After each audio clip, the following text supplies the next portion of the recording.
Hello guys, ഇന്ന് നമ്മളുള്ളത് ഒരു ഹൈടെക് വാഴ കൃഷിത്തോട്ടത്തിലാണ്. ഹൈടെക് എന്ന് പറയാൻ ഇത് മർച്ചൻ്റ് ഷീറ്റ് ഇട്ടിട്ടാണ് ഈ വാഴ നട്ടിരിക്കുന്നത്. അതുകൊണ്ട് ഒരുപാട് ഗുണങ്ങളുണ്ട്. ഒന്ന്, കിളശല്യങ്ങൾ കുറയും. പിന്നെ ജലാംശം ഉണക്കങ്ങനെ ഏക്കില്ല, ജലാംശം നിലനിൽക്കും. അങ്ങനെ ഇടുന്നുണ്ട്. ഇത് വെള്ളത്തിൻ്റെ ജംഗ്ഷനാണ്. ഓരോ സ്ഥലത്തോട്ട് തിരിച്ചു വിടുന്നതാണ്. ഓരോ ഏരിയയിലോട്ട് ഇത്ര ഒരു 2 ഏക്കർ ഒക്കെ 2 പോറുണ്ടെങ്കിൽ നമുക്ക് ഒരു സെക്ഷനിൽ തിരിച്ചു വിടാൻ കഴിയും. അപ്പോൾ അങ്ങനെയാണ് ഇത് ചെയ്തിരിക്കുന്നത്. നല്ല വലിയൊരു തോട്ടമാണ്. 10-25 ഏക്കർ കൃഷിയുള്ളൊരു തോട്ടമാണ് ഇത്. അതിൻ്റെ ഇടയിലൂടെ തണ്ണിമത്തൻ കൃഷി ചെയ്തേക്കണം. അതേ തോട്ടം തന്നെയാണ്. നമ്മളിത് 1 മാസം കഴിഞ്ഞിട്ട് വീണ്ടും വന്നതാണ്. അപ്പോൾ തണ്ണിമത്തൻ ഇതാ പൂട്ടൊക്കെ തുടങ്ങിയിട്ടുണ്ട്. വാഴ ഏതാണ്ട് 1 അടി മുകളിൽ ഹൈറ്റ് വന്നിട്ടുണ്ട്. അപ്പോൾ ഇടവിളയായിട്ട് ഈ തണ്ണിമത്തൻ ചെയ്യുന്നതുകൊണ്ട് നമുക്ക് ഇതൊരു ലാഭമാണ്. കാരണം വാഴയ്ക്ക് പ്രത്യേകിച്ച് തണ്ണിമത്തന് എക്സ്ട്രാ അധികം ചിലവ് വരുന്നില്ല. എന്നാലും 1 ഏക്കറിൽ നമുക്കൊരു 1 ലക്ഷം രൂപേൻ്റെ അടുത്ത് ചിലവ് വരുമെന്നാണ് ഇവർ പറഞ്ഞത്. ഇത് വളം ഇതിൻ്റെ കൂടെ വെഞ്ചുറി വഴിയാണ് വിടുന്നത്. ഈ ആരേൻ്റെ വളമാണ് ഇവർ ചെയ്തിരിക്കുന്നത്. 13.045 അതിൻ്റെ കൂടെ എന്തൊക്കെയോ മിക്സ് ചെയ്തിട്ടുണ്ടെന്ന് തോന്നുന്നത്.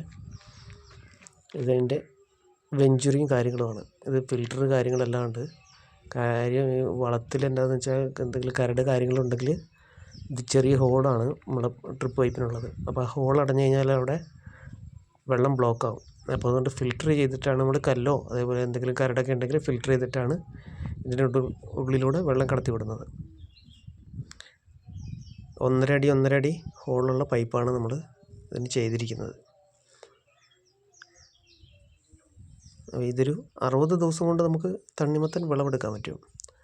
60 ദിവസത്തെ മതി.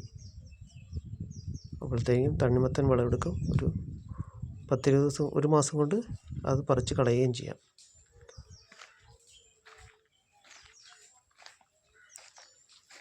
ഇതാണ് അതിൻ്റെ വേറൊരു ഭാഗം.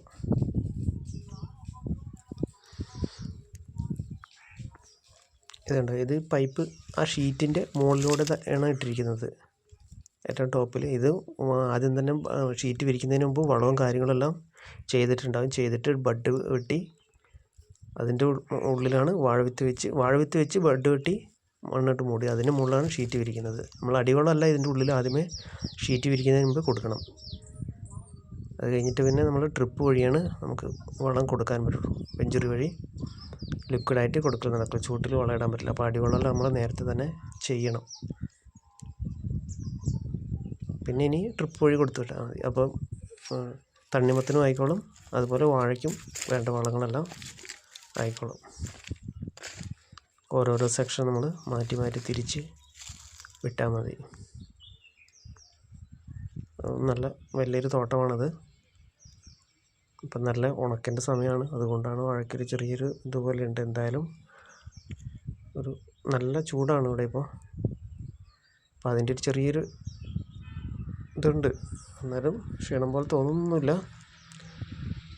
ഒരു 10-30 ദിവസം കഴിയുമ്പോൾ നമുക്ക് തണ്ണിമത്തൻ്റെ ഒരു വിളവെടുപ്പും കൂടി ചെയ്യാം. ഓക്കെ. അപ്പോൾ എല്ലാവർക്കും വീഡിയോ ഇഷ്ടമായെന്ന് വിചാരിക്കുന്നു. ലൈക്ക് ചെയ്യുക, സബ്സ്ക്രൈബ് ചെയ്യുക. ഓക്കെ.